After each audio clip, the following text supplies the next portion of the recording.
మాట్లాడతారు తప్పకుండా హరీష్ రావు.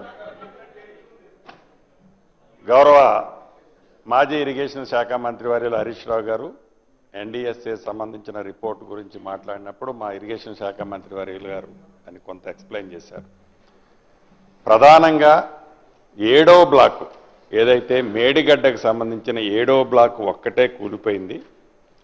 ఆ 7వ బ్లాకు రీకన్స్ట్రక్షన్ చేసి దాన్ని మనం దాంతోపాటు మిగిలిన అన్నారం సుందిళ్ళ ప్రాజెక్టు మేడిగడ్డ ప్రాజెక్టు కూడా వాటర్ నింపొచ్చు అనేది గౌరవ మాజీ ఇరిగేషన్ శాఖ మంత్రి వర్యులు చెప్తున్నది. అయితే సరే చెప్పారు వారు అంటున్నారు. ఇక్కడ ప్రధానంగా మీరు గమనించాల్సింది అసలు ఈ ప్రాజెక్టు ఈ 7వ పిల్లర్లో 7వ బ్లాక్లో ఏదైతే డ్యామేజ్ జరిగిందో 7వ బ్లాక్లో సపరేటు టెక్నాలజీ ఏమి వాడలేదు. ఒక్క మేడిగడ్డలోనే ఆ టెక్నాలజీ వాడలేదు.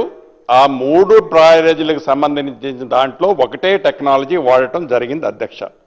ప్రధానంగా ఈ డ్యాము కానీ మిగతా డ్యాములకు కానీ ప్రమాదపు అంచున ఉండటానికి కారణం ఒక్కటే.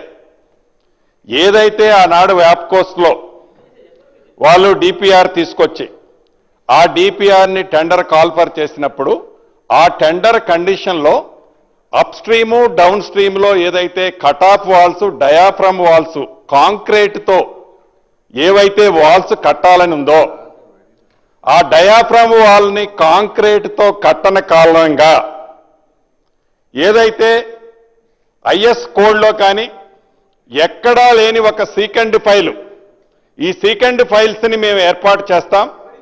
ఈ సీకండ్ ఫైల్ని ఏర్పాటు చేస్తే మాకు ఎమ్మటే పూర్తవుతుంది అనేది ఈనాడు ఆనాటి ఇరిగేషన్ శాఖ మంత్రి వర్యులు కేవలం మామగారు చెప్పారు, అల్లుడు గారు ఇంప్లిమెంటేషన్ చేశారు. అధ్యక్ష చాలా స్పష్టంగా ఆ 3 ఏజెన్సీలు ఏవైతే ఉన్నాయో ఎల్ఎన్టీ కానీ ఆప్కాస్ కానీ నవయుగ కానీ ఈ 3 ఏజెన్సీలకు సంబంధించిన దాంట్లో మీరు ఒరిజినల్ షెడ్యూల్లో ఉన్నదాన్ని ఒరిజినల్ స్కోప్ ఆఫ్ వర్క్లో ఉన్న డయాఫ్రమ్ వాలు కాంక్రీట్ వాల్ని మీరు ఎందుకు తీసేసి సీకెండ్ ఫైల్ వాలుగా